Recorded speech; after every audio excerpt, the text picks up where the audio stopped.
ચોખાનો અડદનો બરાબર, પાપડ, પછી ભૂંગળા, હા હા પછી સિંગ શેક્યું, એ બધું ડાયરેક્ટ આની ઉપર રોટલી ગરમ કરવી બરાબર. ઓકે આ અડદનો પાપડ છે ને એટલે 30 સેકન્ડ જ રાખવાનું, અને ચોખાનો પાપડ હોય તો 1 મિનિટ આપવાની બરાબર. એટલે અત્યારે આપણે 30 સેકન્ડ, અહીંથી તમારે ડાયરેક્ટ 30 સેકન્ડ આપેલું જ છે. એકવાર દબાવશો ને તો 30 સેકન્ડ આવી જશે. ઓકે સ્ટાર્ટ વાળું એકવાર દબાવો એટલે એ 30 સેકન્ડ. 30 સેકન્ડ ઉપર સેટ છે. હા 30 સેકન્ડ, એક બે વાર દબાવો એટલે 60 સેકન્ડ, 1 મિનિટ, 1.5 મિનિટ. રોટલી ગરમ કરવી તો એ બી 30 રોટલી 10-20 સેકન્ડ જ મૂકવાની. અચ્છા રોટલી તો 20 સેકન્ડ જ. 20 સેકન્ડ. ઠંડી રોટલી પડી હોય ને, સિંગ પણ પ્લેટમાં છૂટી મૂકવાની. સિંગદાણાની ઉપર પ્લેટ ઉપર છૂટા છે. અને 15 સેકન્ડ થાય ને એટલે પાપડને ફેરવવાનું. બરાબર. અને તમારે તળેલા જેવો ખાવો હોય તો 1 તેલ લગાવી દેવાનું પાપડમાં.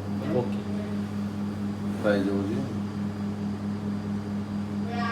અહીંથી તમે ડાયરેક્ટ ટાઈમ સેટ કરો ને, માઇક્રો મોડ કહેવાય. બરાબર. બાફવાનું, શેકવાનું, ગરમ કરવાનું. આ તમે ડાયરેક્ટ ટાઈમ સેટ કરો ત્યારે કોઈ વસ્તુ નહીં મૂકવાની, પેલી જાળી નહીં, આ બધી નહીં મૂકવાની. એટલે સ્પાર્ક થાય એ તમારે ગ્રીલમાં મૂકવાની. મોડ ચેન્જ કરવાનું, એ કઈ કુક મોડ કરવાનું. આ થોડું શેકાયો નહીં તો હલાવો તો હજી 10 સેકન્ડ કીધી. હા જીએ નાખી દો પેલો પાપડ. 20 સેકન્ડ બીજો આપી બરાબર. અચ્છા અહીંયાથી સીધું સેકન્ડ સ્ટાર્ટ હા, કરજો. અહીંથી ઓકે 10 સેકન્ડથી તમે જે કીધું કે બીજું જાળી ગઈ મૂકવાની છે. હા તમે ડાયરેક્ટ ટાઈમ સેટ કરો ને, માઇક્રો મોડ કહેવાય. એમાં તમારે જાળી નહીં મૂકવાની. ઓકે આ જાળી નહીં મૂકવાની, ડીશ નહીં મૂકવાની, પનીર વાળું નહીં મૂકવાનું. બરાબર. ખાલી કાચના બાઉલ જ વાપરવાના, પ્લાસ્ટિકને 5 મિનિટથી વધારે નહીં મૂકવાના. આ 2 જાળી આપેલી છે બરાબર. તમારા આની અંદર તમારે બિસ્કિટ, બાટી એવું બધું કરવું હોય ને, બાઉલ હતો કે પીઝા, એ બાઉલ કાચના બાઉલ હોય ને એ જ મૂકવાના. હા હા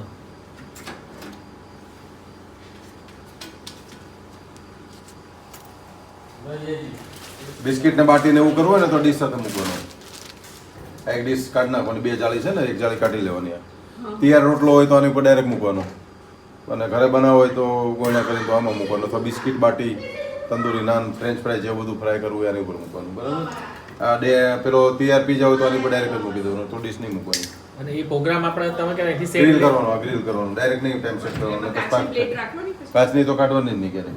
અહીંથી મોડ ચેન્જ કરવાનો. હા. આ માઇક્રો 900 એટલે માઇક્રો સેટ કરેલું છે. હા બીજું આ ગ્રીલ, અચ્છા પીઝા માટે ગ્રીલ આવે. Pizza. અને કેક બનાવ્યું તો આ કન્વેશન 180 લખ્યું છે ને, હા કન્વેશન વાળું બટન. તમારે કેક બનાવ્યું ને તો 3 નંબર 180 કરી દેવાનું. પછી બસ start. હા 200 લખ્યું તો 200 કરવાનું. ટેમ્પરેચર વધઘટ લખ્યું હોય પછી સ્ટાર્ટ આપવાનું. એટલે પેલા ઓવન 2 વાર સ્ટાર્ટ આપો ને એટલે ઓવન પેલા ફ્રીટ કરવાનું. તમે આ ફ્રીટ કરો ને ત્યારે વરાળ નીકળશે, ધુમાડા નીકળશે બહાર. એટલે તમારે થોડું આગું રાખવાનું બરાબર. અહીંથી તમારે સ્ટીમ બહાર આવશે, સાઈડમાંથી વરાળ બહાર આવશે. એ પ્રી હીટ કર્યા પછી કરો. ફ્રીટ કર્યા પછી બેકરીની આઈટમ બનાવી હોય ને, જેને ચારે તરફથી બેક કરવાની હોય. પહેલા એને ગરમ કરવાનું. બાટી બનાવી, પછી બિસ્કિટ બનાવો, મૂકવાનું. નાન બનાવો, તંદૂરી રોટી, આલુ ચિપ્સ, એ બધું કરવું હોય ને, ફ્રાય વાળું, એ બધાને તમારે ફ્રીટ કરવું પડે. આપણે ધારો કે બનાવીને સીધું જ ગરમ કરવું હોય છે તો ખાલી સ્ટાર્ટ વાળું 2 વાર 1 મિનિટ આવી જશે, સેટ કરેલી જ છે.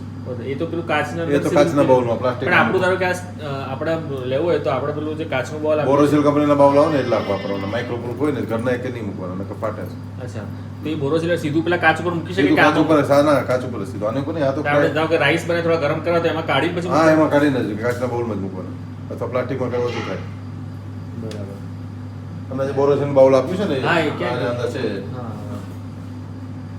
આ ફ્રીટ થયું ને હમ. એટલે અહીંયા વરાળ આવે, સાઈડમાં ધુમાડા નીકળે, વરાળ આવે, એકદમ હીટ થઈ જાય. અંદર આખું છે ને ચારે બાજુની કોઇલ ચાલુ થાય ચાલુ થઈ, ઓકે. કે જ્યાં સુધી પીપ પીપ ના વાગે ને ત્યાં સુધી એને ફ્રીટ થવા દેવાનું. કેક બનાવો ને, હા. બેકરીની આઈટમ બનાવો તો પછી એ ફ્રીટ થઈ ગયા પછી તમારે પીપ પીપ વાગે ને એટલે સ્ટોપ કરી દેવાનું. અચ્છા પછી એને પાછું ઠંડુ કરે, થોડી વાર થાય ને હા, હા. એ બેકરીની આઈટમ બનાવ્યા પછી પાછું 1 મિનિટ પંખો ચાલશે, એને ઠંડુ કરશે, કુલ લખેલું અહીંયા આવશે. બરાબર. આપણે આ પૂરું ફ્રીટ નથી કર્યું એટલે બરાબર. આ મોડ ચેન્જ કરવાના, અલગ કપડા, પેલું અલગ તમારી વસ્તુ હોય ને, બેકરીની આઈટમ હોય તો જ મોડ ચેન્જ કરવાનું. બાકી તો 10 સેકન્ડથી 90 મિનિટ સુધી આપેલું જ છે બરાબર. જો આ ફ્રીટ આ મોડ કયો ચાલે કે તે આ કુલ કર્યું પાછું, જો ઠંડુ કર્યું ઓટોમેટિક. હમણાં ગરમ કર્યું છે ને, આ મોડ તમારે અહીંથી તમે કરો ને એટલે સિમ્બોલ આવે. જો આ માઇક્રોનો સિમ્બોલ છે, બરાબર. એટલે 2 વાર દબાવો એટલે કોઇલ જેવો સિમ્બોલ આવે, એમાં ગ્રીલ લખેલું જ આવે. બરાબર. અને ફેન વાળો સિમ્બોલ આવે ને ચારે બાજુથી, એ એક ચારે બાજુથી કડક કરવાનું ફેન વાળો સિમ્બોલ, એ કન્વેશન આવે. કન્વેક્શન હા. અને કોમ્બિનેશન આવે, કોમ્બિનેશન હાંડો ને એવું બનાવવું હોય ને એ કોમ્બિનેશનમાં આવે. આ તમારે માઇક્રો હોય અને ગ્રીલ બંને ભેગું આવે, એ કોમ્બિનેશન આવે. 4-5 આપેલા છે અંદર. આ ઓટોમેટિક ઠંડુ થઈ જાય, કુલ થઈ જાય બરાબર. બીજું આ 5 જે બટનો છે ને એમાં તમારે ટાઈમ સેટ નહીં કરવાનો, બરાબર એમાં ઓટો રેસીપી આપેલી છે, એમાં તમારે ખાલી નંબર જ આપવાનો બરાબર. બરાબર બીજું કયા મોડ ઉપર કયા વાસણ વાપરવાના એ તમને યાદ ના રહે ને તો આમાં અમારે આપેલું છે. અને આને તમારે લીંબુવાળા પાણી મૂકીને દર મહિને ઓવન ક્લીન કરવાનું, સ્ટીમ ક્લીન અહીંયા આપેલું છે. જો એ કઈ રીતે રાખવું? સ્ટીમ ક્લીનમાં સ્ટીમ ક્લીનમાં તમારે આ જે બોરેસિલનો બાઉલ છે ને હા. એને તમારે અડધો ગ્લાસ પાણી મૂકીને અડધું લીંબુ નીચોઈ દેવાનું બરાબર છે. અને લીંબુવાળું પાણી આ કાચનું બાઉલ આ કાચની એની ડીશ પર- છે ને એની પર એની પર મૂકી દેવાનું લીંબુવાળું પાણી અને અહીંયા તમારે લખેલું છે સ્ટીમ ક્લીન બરાબર 5x17 આપેલું છે અહીંયા જો બોર્ડમાં ઓકે.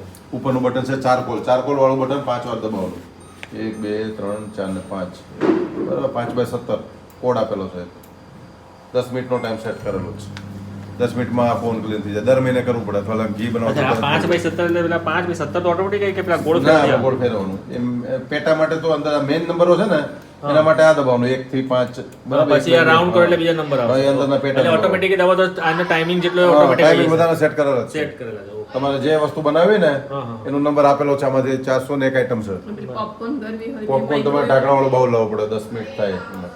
હવે એ પોપકોર્નમાં તમારે પેલી બેગ લઈ જવાની અત્યારે તૈયાર બેગ જ આવે છે અચ્છા. કાગળની એ ફૂલી જાય 5 મિનિટમાં અને પછી ખોલી એ microwave માં કરવું. માઇક્રોમાં 5 મિનિટ એ બેગ હોય કાગળ નહીં તો 5 મિનિટમાં અને બાઉલ લાવો ને તમે ઓઇલવાળા કરવા હોય તો પછી તમારે ઢાંકણાવાળું કાચનું બાઉલ લાવવું પડે આ બાઉલમાં ન થાય આ બાઉલમાં પાણી પેલી ધાણી ઉડે ને ઓવનમાં એટલે એ તમારે આને છે ને પ્લેટ બાઉલ કે તો ચોરસ બાઉલ લાવો તો વાંધો નહીં ગોળ લાવો તો એનું ઢાંકણું કાચનું આવે છે એ લાવવું અચ્છા, પડે અને કઈ વખત કંઈક ખબર ના સીધું કંઈક વાળું બંધ જ કરી દેવું કે અંદર તો સ્ટોપ કરી દેવાનું નથી કંઈ નહીં કરવાનું આ દબાવો એટલે સ્ટોપ થઈ જાય 0 થઈ જાય સ્ટોપ થઈ જાય ગમે તે પ્રોગ્રામ તમે દબાઈ દીધો હોય હા. આમાં બીજું કશું નહીં તમારે ખાલી આ માઇક્રોમાં આ નહીં મૂકવાનું કે સ્પાર્ક થાય કયું? તણખા થાય આ બધા Steel નહીં. સ્ટીલ નહીં મૂકવાનું તો આ તો યુઝ ખાલી Grillમાં. grill આ પીઝા બ્રેડ બિસ્કિટ ને ગ્રીલ અને કન્વેન્શનમાં આ એક કન્વેન્શનમાં દૂધ આ તમારે પનીર ટીકા પેપ્સિકમ બાર્બેક્યુ માટે છે એ સ્ટેન્ડ આપેલું છે એની અંદર ભરવાનું છે તમારે અચ્છા, ઓકે. શીખવું હોય તો. આની અંદર પેપ્સિકમ બાર્બેક્યુ ને બધું આવે છે બરાબર અહીંયા તમારે જો પનીર ટીકા લખ્યું છે ચારકોલમાં